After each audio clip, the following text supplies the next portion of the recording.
Assalamualaikum warahmatullahi wabarakatuh. Alhamdulillah wassalatu wassalamu ala Rasulillah amma ba'du. Rekan-rekan beriman, izinkan saya melanjutkan tema kita sebelumnya, yaitu tipologi manusia dalam menghadapi permasalahan hidup. Kalau kemarin kita sudah bicara, ada tiga tipe manusia dalam menghadapi permasalahan hidup. Yang pertama, mereka yang disebut loser. Cirinya dia fokus kepada masalah, sering keluh kesah, menyalahkan orang lain, menyalahkan alam dan sebagainya.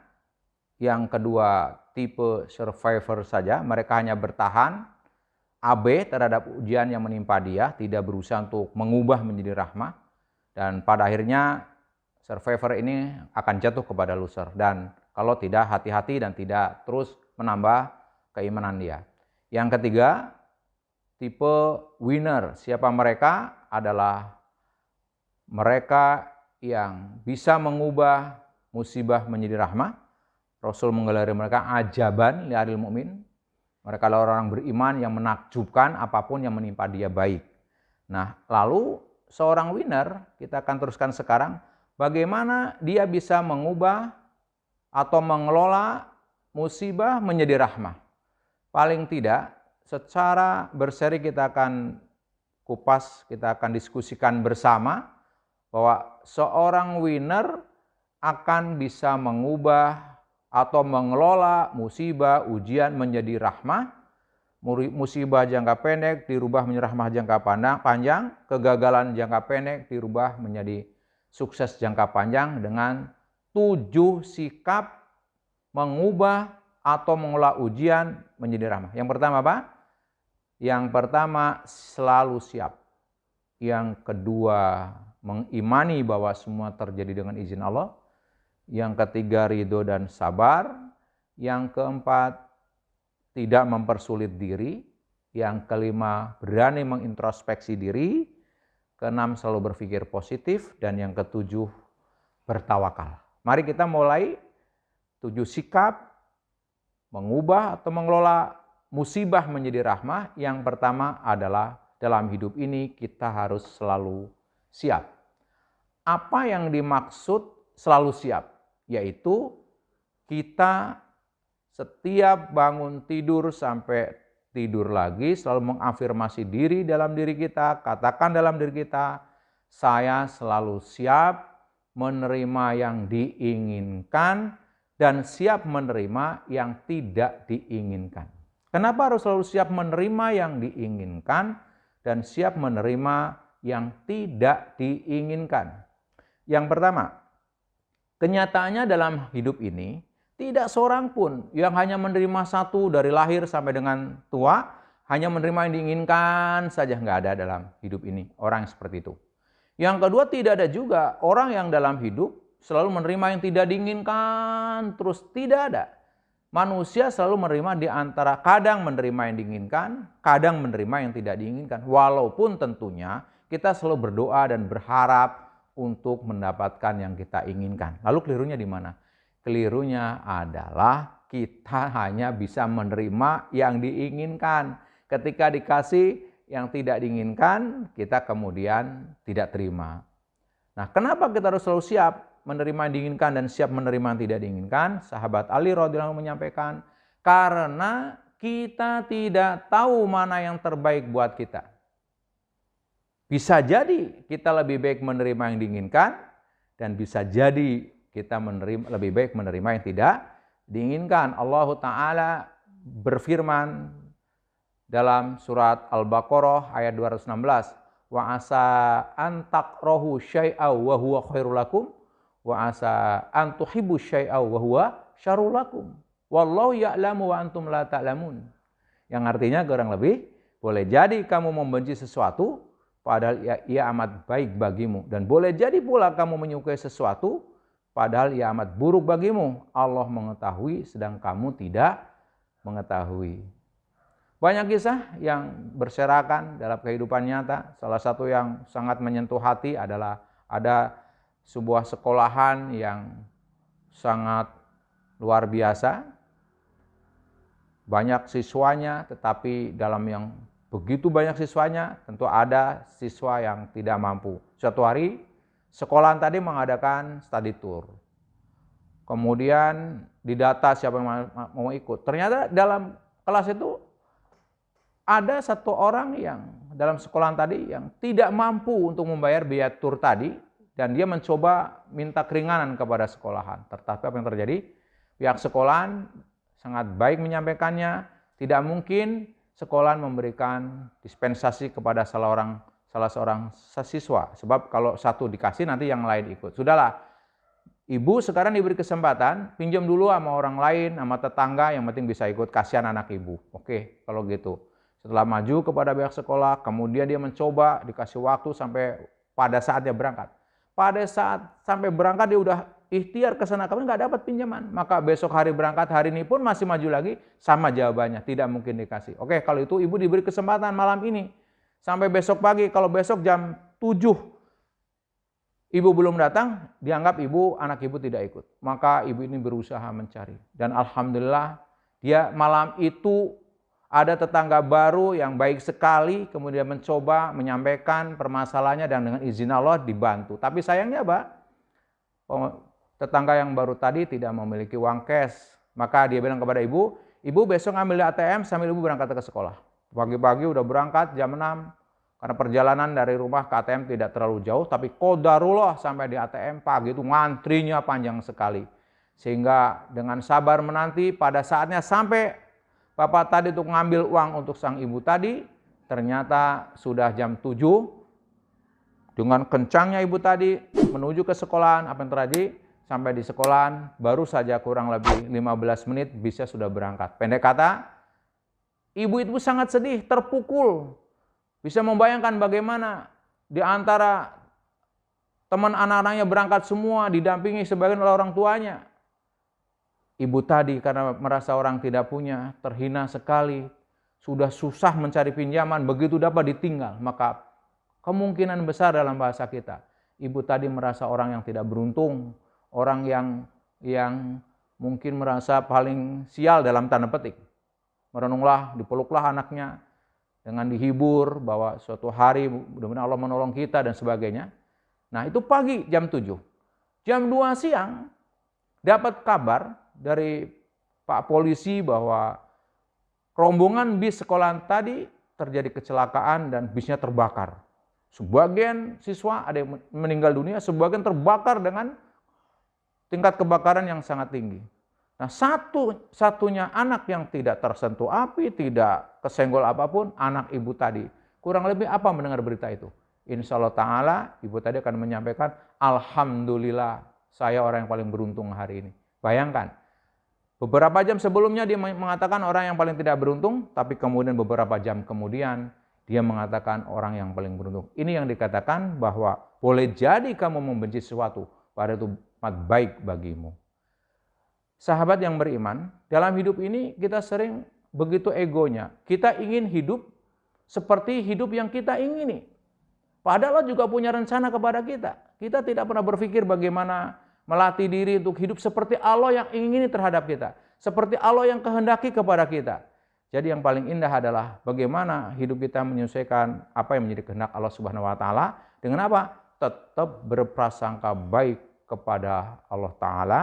Dengan cara apa? Caranya adalah siap menerima yang diinginkan dan siap menerima yang tidak diinginkan, karena kita tidak tahu apa yang terbaik buat kita. Bisa jadi kita lebih baik menerima yang diinginkan, atau sebaliknya lebih baik menerima yang tidak diinginkan karena Allah Maha Tahu sedangkan kita tidak. Ini yang pertama untuk bisa mengubah musibah menjadi rahmah, yang pertama adalah siap. Yang kedua, agar bisa mengubah musibah menjadi rahmah, maka tanamkan dalam kita, imani betul bahwa semua yang terjadi atas izin Allah dan semuanya sudah tertulis dalam Lauhul Mahfuz. Allah Subhanahu wa Ta'ala berfirman di surat At-Taghabun surat 64 ayat 11, Ma asoba min musibatin illa biiznillah wa may yu'min billah yahdi qalbah wallahu bikulli syai'in alim. Tidak ada satu musibah pun yang menimpa seseorang kecuali dengan izin Allah. Dan barang siapa yang beriman kepada Allah, niscaya dia akan memberi petunjuk kepada hatinya. Dan Allah Maha mengetahui segala sesuatu. Lihat, tidak ada satupun musibah yang menimpa seseorang kecuali dengan izin Allah. Semua yang terjadi dengan izin Allah.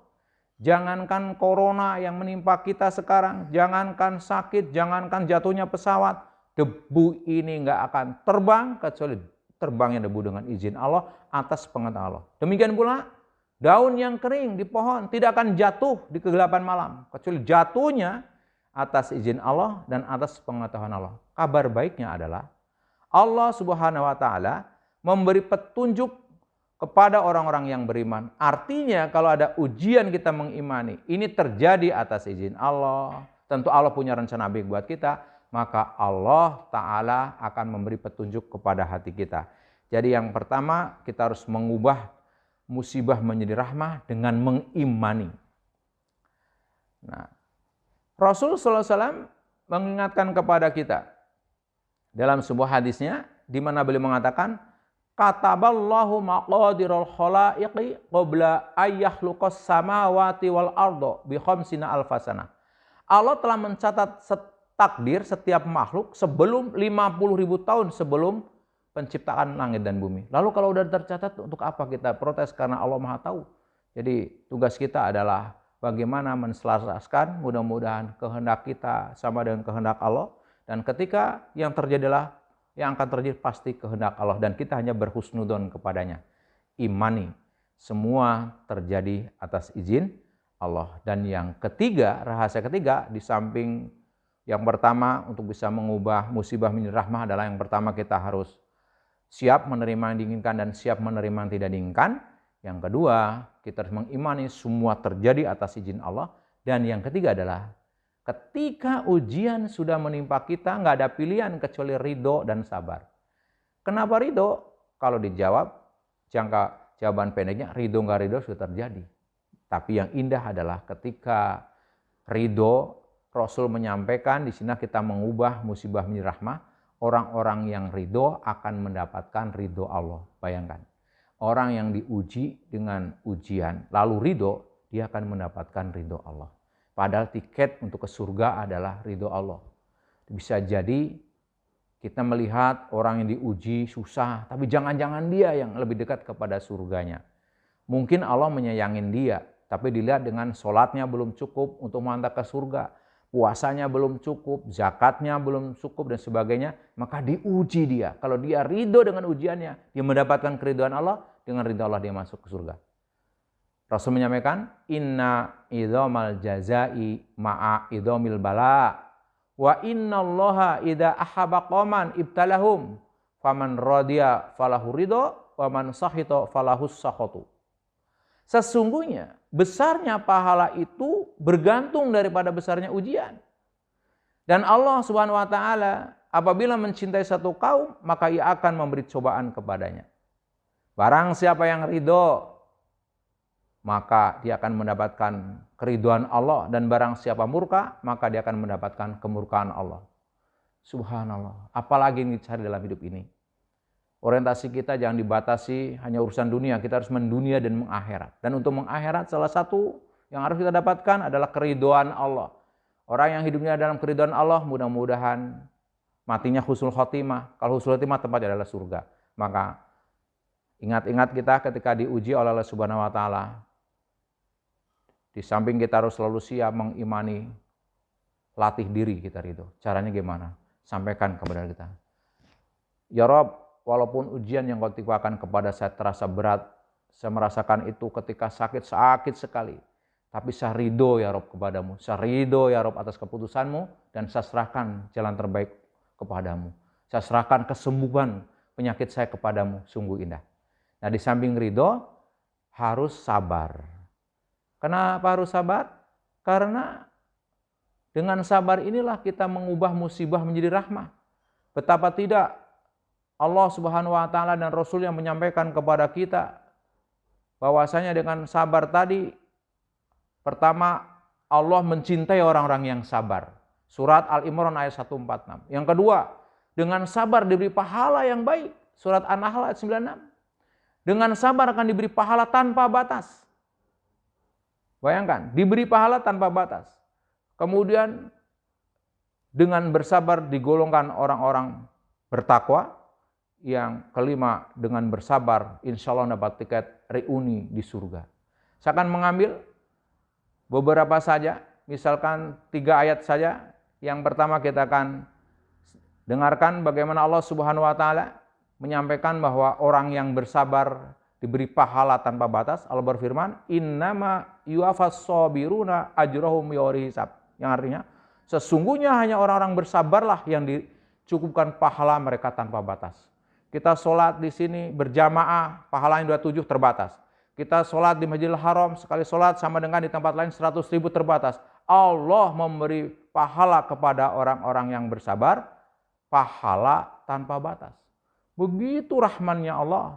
Orang bisa masuk surga dengan ilmunya karena dia punya ilmu. Orang bisa masuk surga dengan hartanya karena dia punya harta. Orang bisa masuk surga dengan tenaganya karena dia punya tenaga. Bisa jadi seseorang ilmunya biasa, tenaganya nggak ada karena sakit-sakitan.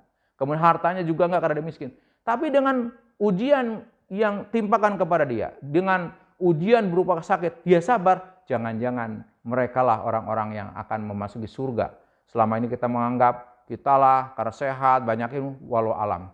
Bisa jadi yang masuk surga adalah paling nggak peluangnya banyak masuk surga orang-orang yang diuji dan mereka sabar karena mereka dengan sabarnya tadi memiliki pahala tanpa batas.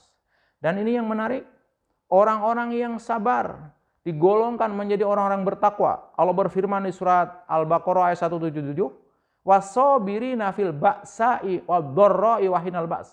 Ulaika alladziina shadaqu wa ulaika humul muttaqun." Dan orang-orang yang bersabar dalam kesempitan, penderitaan dan dalam peperangan, mereka itulah orang-orang yang benar imannya dan mereka itulah orang-orang yang bertakwa.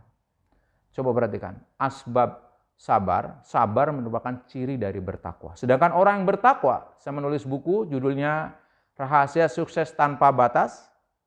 Di sana berbicara tentang bagaimana meraih sukses dunia akhirat dengan takwa. Di antara balasan orang bertakwa banyak sekali, lebih mungkin 28 di Al-Quran. Tapi kalau saya sebut 5 saja balasan orang bertakwa, tentu semua merindukan. Insya Allah pasti orang bertakwa akan dikasih jalan keluar setiap problem, dikasih ilmu yang luar biasa, dimudahkan segala urusannya, diberkahkan hidupnya, diampuni dosanya, dan mati masuk surga. Nah, ciri daripada bertakwa adalah sabar. Nah, dan yang utama adalah kabar baik kepada orang-orang yang bersabar, dia akan mendapatkan dalam tanda petik tiket reuni di surga. Allah berfirman di surat Ar-Ra'd surat ke-13 ayat 23 sampai 24. A'udzu billahi minasyaitonir rajim. Jannatu adn yadkhulunaha wa man sholaha min abaihim wa azwajihim wa dzurriyyatihim wal malaikatu yadkhuluna alaihim min kulli bab salamun alaikum bima sabartum fa ni'ma uqbadar. Yaitu surga Aden yang mereka masuk ke dalamnya bersama-sama dengan orang-orang yang soleh dari bapak-bapaknya, istri-istrinya dan anak cucunya, sedang malaikat-malaikat masuk ke tempat-tempat mereka dari semua pintu sambil mengucapkan apa? Salamun alaikum bima sabartum. Selamat ya, kamu bisa masuk surga berkumpul reuni dengan kakek nenek kamu, anak cucu kamu, bima sabartum, karena kesabaran kamu. Maka alangkah baiknya tempat kesudahan itu. Demikian sahabat beriman yang dimuliakan Allah Ta'ala, bahwasanya kalau dalam hidup ini orang menghadapi permasalahan ada 3. Yang pertama mereka disebut loser, yang kedua disebut survivor, dan yang ketiga adalah winner. Ciri seorang winner adalah ia mengimani bahwasanya dengan sikap dia membangun 7 sikap bijak bisa mengubah musibah menjadi rahmah. Yang pertama tadi kita sudah bicara, yang pertama harus selalu siap menerima diinginkan, siap menerima tidak diinginkan. Yang kedua mengimani semua terjadi atas izin Allah, dan yang ketiga ketika ada ujian, hendaklah kita ridho dan sabar. Dengan ridho akan mendapatkan keridhoan Allah, dan ini sudah bisa mengubah musibah jangka pendek menjadi rahmat jangka panjang. Yang dengan sabar insya Allah lebih lagi, bahwa dengan sabar merupakan sarana mendapatkan pahala tanpa batas. Yang kedua, Dan yang ini utama lagi adalah insya Allah dengan kesabaran yang kita miliki, kita bisa reuni kembali, bertemu kakek buyut kita dan ketemu dengan anak kita. Semoga kita digolongkan menjadi orang-orang yang tergolong orang yang winner, yang bisa mengubah musibah menjadi rahmah. Dan yang keempat, kita bisa bicara di lanjutan video ini adalah orang-orang yang winner ketika menerima ujian tidak mempersulit diri. Semoga yang sederhana ini bisa bermanfaat khususnya buat saya dan keluarga dan umumnya buat rekan-rekan sekalian. Terima kasih. Assalamualaikum warahmatullahi wabarakatuh.